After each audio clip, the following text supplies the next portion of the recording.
सुप्रभात विद्यार्थीगण। कक्षा 10 में हम लोगों ने अभी तक रामचरितमानस से धनुष भंग का जो भी शीर्षक आपकी कक्षा 10 में दिया गया है गोस्वामी तुलसीदास जी का, उसका अध्ययन कर चुके हैं।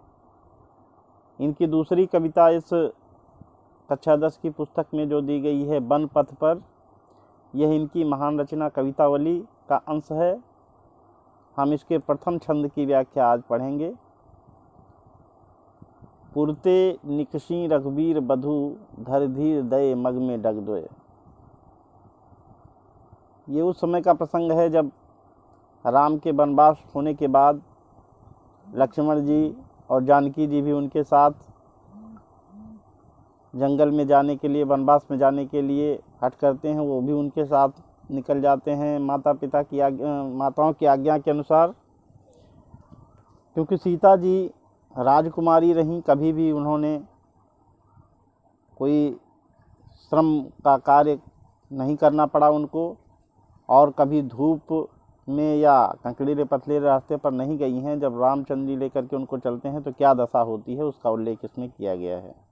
पुरते निकषी रघुवीर बधु, जैसे ही अवधपुर से थोड़ा सा बाहर निकलती हैं भगवान राम की पत्नी सीता जी, तो धर धीर दये मग में डग दोय, अपने हृदय में धैर्य धारण करके दो चार कदम, डग माने कदम, अभी चल पाई हैं कि झलकी भरी भाल कनी जल की, कि उनके भाल अर्थात मस्तक पर छलक आई। झलकी माने छलक आई, भरी माने बड़ी बड़ी, कनी जल की माने श्रम की बूंदें, पसीने की बूंदें छलक आई। मस्तक पर पसीने की बूंदें दिखाई पड़ने लगी। पुट सूख गए मधुराधर वे, उनके होंठ की दोनों पंखुड़ियाँ बहुत मधुर थीं, दोनों ही बहुत सरस थीं।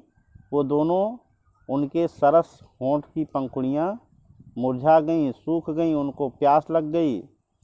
फिर बूझती हैं, अभी थोड़ी ही दूर चल पाई हैं कि राम जी से कह रही हैं, पूछ रही हैं, चलनो अब केतिक, अभी हम लोगों को कितनी दूर चलना पड़ेगा स्वामी।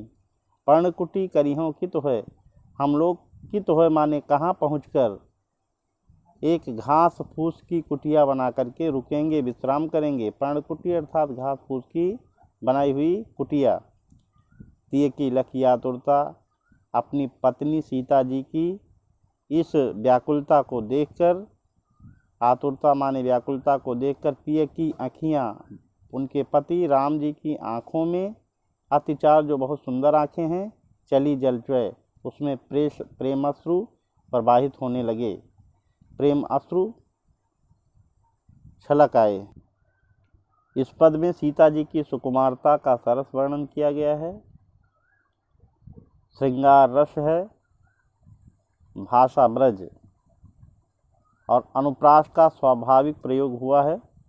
भरी भाल में और धरि धीर में स्वाभाविक रूप से अनुप्रास अलंकार आया है, स्वभावोक्ति हुई है। शब्दक लक्षणा और गुण माधुर्य है। चारुचली में भी अनुप्रास अलंकार विद्यमान है।